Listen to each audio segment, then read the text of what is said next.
There will be no freedom of choice in democratic combat, ladies and gentlemen, when you have no choice at all to begin with. And you cannot make a rational and a fair comparison when the time span are not similar or not same, ladies and gentlemen. As a member of governments, I'm gonna explain how does this regulatory provision could be beneficial and practical and why it's matter at the very first place, ladies and gentlemen. But before that, I'm gonna engage with the leader of oppositions. Number one, they say that we say that it's a very naive of leader of oppositions, of any member of opposition, to claim that the existence of these foreign products could add added value and aid the locals to compete, ladies and gentlemen. It seems like letting the warung and a foreign market, for example, Walmart, to compete in the same places, ladies and gentlemen. I think it's not fair at the very first place, ladies and gentlemen, because when you give them in the same war ground, ladies and gentlemen, it's like kicking away the ladder. The moment we already being catch up with their resources or technology, the Hollywood will be 3 times better at the same time, ladies and gentlemen. What we want as the governments, at the very least, we give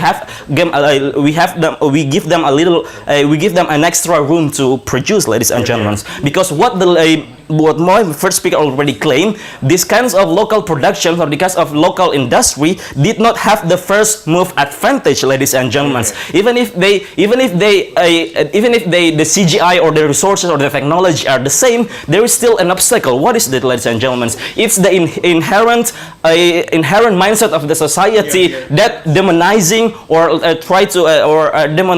or did not appreciating the local production, ladies and gentlemen. And talking about a country like India and Indonesia, ladies and gentlemen, I think the reason why Bollywood movies are very successful in their own country, because their own governments give the special time for every commercial TV in India to air Bollywood, ladies and gentlemen, because it's a very simple commercial and marketing rule, ladies and gentlemen. You couldn't like and you couldn't love and you couldn't buy a product when you have no information at all, ladies and gentlemen, and you have less access to actually getting know what the products are, ladies and gentlemen. So even if we're talking about the countries like Ghana and Nigeria, ladies and gentlemen, when their local movies or their local drama is so non-existent because it's dominated by film or drama from the neighbor South Africa, ladies and gentlemen. What we want as the government, we see that the government's role is, we do believe that broadcaster policies of one nation should be and must be designed and operated to serve cultural and economic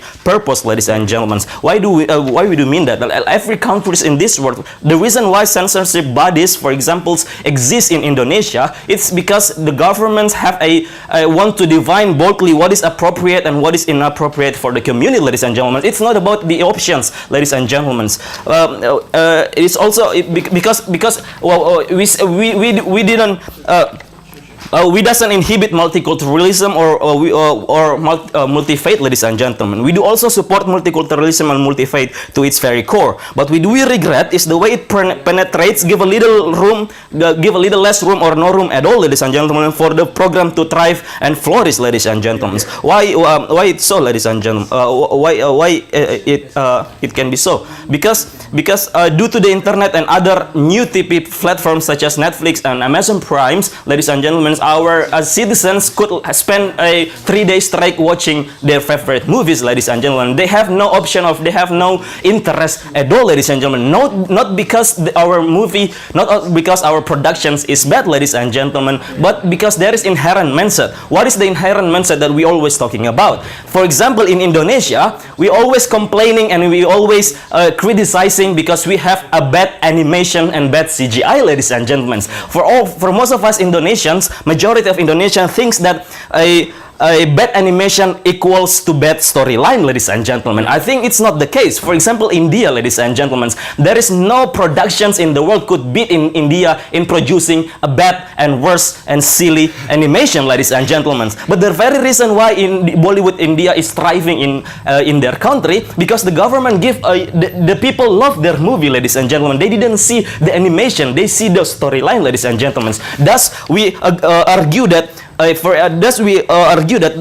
the quality of a movie is not merely defined by the animation. Even if the animation is bad, we think that it could develop over time, ladies and gentlemen. It might be not perfect yet, but it's get better over time, as long as we give them more room to create, give them more room to produce, ladies and gentlemen. And also, for example, why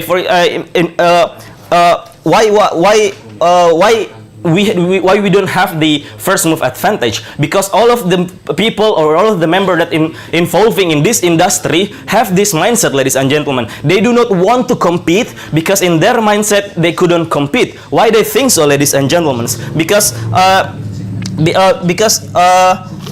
they think that the resources and the technology is really outdated, ladies and gentlemen. When at the very least, in the side of government, we give them a chance to create more, ladies and gentlemen. Meaning that even if it's not perfect, it could get better over time. Rather than the side of oppositions, they let them battle in the jungle, ladies and gentlemen. And it's not really debatable which one is going to be win at the very first place. So it's not the problem of market share, ladies and gentlemen, or it's not the problems of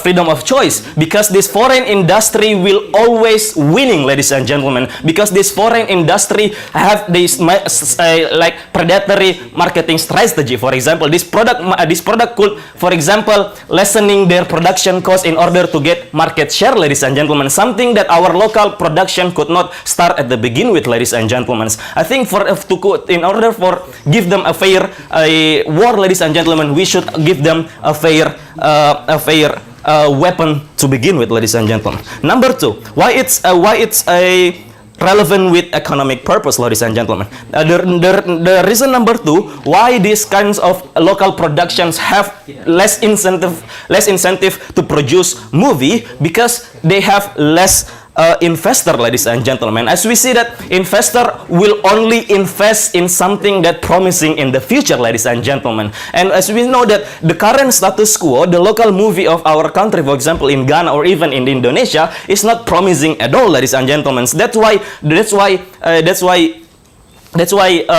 we couldn't compete. If for example, if we want to make a fair trade, we will let the foreign company to engage and cooperate with our local, ladies and gentlemen, to our local. For example, showing our local actor in their Netflix movie or their Amazon Prime, ladies and gentlemen. Yeah. Instead of letting them compete the Bollywood, the Hollywood versus our local, we couldn't think it's as a fair game, ladies and gentlemen. So we see that instead of seeing the traditional dance of Indonesia only once or twice a year in Asian Games, for example, or in Olympic Games, ladies and gentlemen, why don't we expose our traditional dance that we love, that we always try to promoting in every night in the prime time, ladies and gentlemen? I think because we see that the exposure in media is a very powerful weapons to shape one's mind, ladies and gentlemen. That's the very reason why the advertising prices in the prime times get higher, ladies and gentlemen, or why the commercial TV charging